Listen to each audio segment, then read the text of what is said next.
Nasib sial ini adalah apabila dia menikah, calon mempelai pria akan meninggal dunia.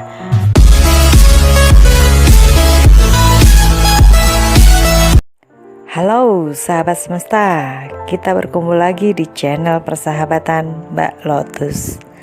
Seperti biasa, Mbak Lotus akan membawakan cerita misteri dan gelar perkara, yaitu cerita tentang kehidupan sehari-hari. Kali ini Mbak Lotus akan posting tentang bahu lawean.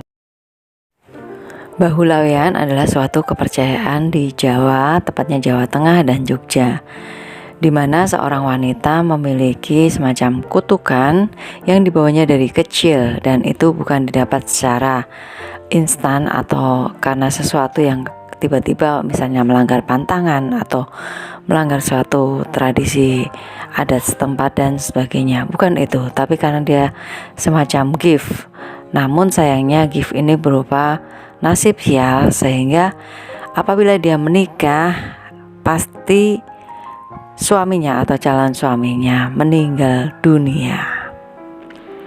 Dan konon akan berlangsung 7 kali pernikahan sebelum di pernikahan yang ke-8 seseorang yang mendapat gift bahu lawean ini akan hidup normal dalam pernikahannya seperti orang-orang pada umumnya. Cerita ini saya dapatkan ketika saya kos di Jogja dan tinggal di salah satu kawasan Jogja Utara.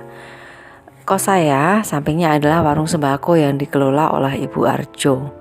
Bu Arjo itu memiliki seorang putra, namanya kita sebut saja Mas Panji ya. Mas Panji ini ganteng, tajir, kerja kantoran, bisnisnya di mana-mana, dan setiap kali dia bepergian keluar kota, keluar negeri. Tapi yang kita tahu dia adalah seorang bisnismen. Usianya sekitar 40 atau 45, jadi kita manggilnya tetap Mas ya.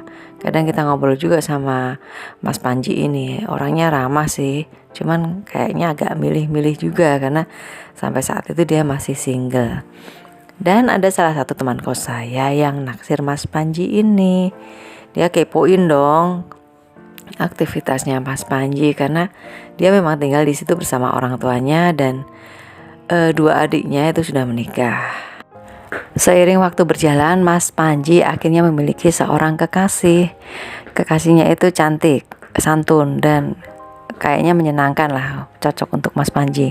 Usianya hampir selisihnya nggak jauh beda dengan Mas Panji. Dan teman saya yang naksir berat akhirnya patah hati dan dia memutuskan untuk hengkang dari kos kita. Akhirnya tersiar kabar juga bahwa Mas Panji dan Mbak Wira, kita sebut nama pacarnya begitu ya, akan menikah. Pernikahannya kira-kira seminggu ke depan. Kesibukan di rumah Mas Panji sudah tampak dalam seminggu itu. Tamu-tamu mulai berdatangan, terus belanja, terus berhias rumahnya juga. Dan puncaknya adalah saat siraman. Siramannya dibagi menjadi 2 tempat ya. Mempelai putri Mbak Wira melaksanakan upacara siraman di rumahnya. Siraman itu adalah upacara untuk pelepasan, minta restu, pamitan dari anak ke orang tua, dan malamnya biasanya diselenggarakan pengajian atau doa-doa. Dan kalau dalam tradisi Jawa disebut malam Midodareni, dengan maksud supaya bidodari atau bidadari turun ke dalam Mbak Wira. Dan di tempatnya Mas Panji juga sama, diselenggarakan upacara siraman di pihak pria dan di pihak wanita terpisah. Setelah upacara siraman berlangsung, tiba-tiba pompa air yang ada di sumur di rumah Mas Panji ngadat alias macet. Jadi tamu-tamu yang hendak beraktivitas dengan air kerepotan. Maka Mas Panji segera turun tangan untuk membenahi ada apa dengan pompa airnya, karena teknisinya terlalu lama kalau ditunggu.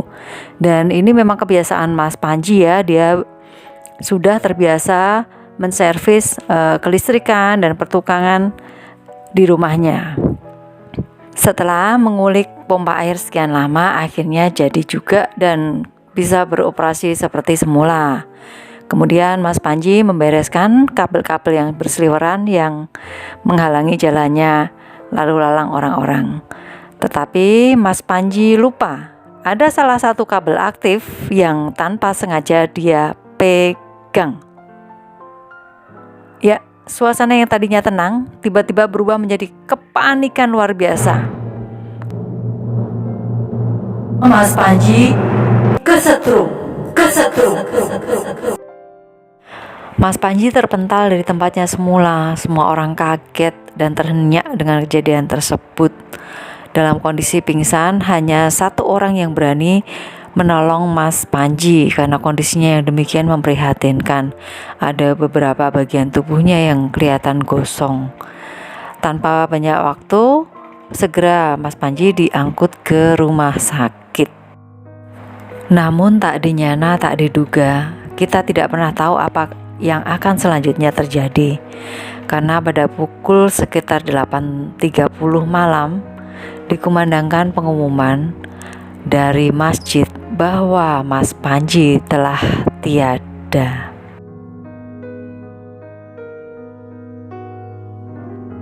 Tak berapa lama tersiar kabar di sekitar tempat kami tinggal bahwa calon istrinya Mas Panji adalah seorang bahulawean. Karena diceritakan bahwa Mbak Wira ini telah 2 kali menikah dan tidak lama kemudian suaminya meninggal dunia. Dan Mas Panji adalah suami yang ketiga, tapi tepatnya calon yang sebelum hari hanya sudah mengalami nasib nahas. Memang seorang bahulawean tidak dapat dideteksi secara awam ya, biasanya hanya bisa mengerti, dipahami oleh para spiritual. Tapi apapun itu rupa-rupa karunia yang maha kuasa dalam mengisi kehidupan di dunia ini. Tidak ada yang bisa disalahkan dan tidak ada yang bisa kita keluhkan.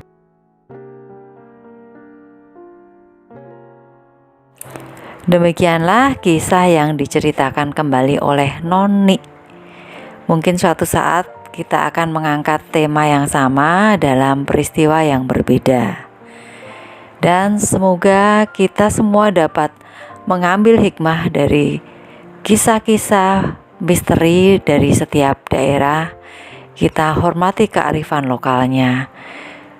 Dan semoga persahabatan kita, pasduluran kita tetap terjaga, terjalin selalu.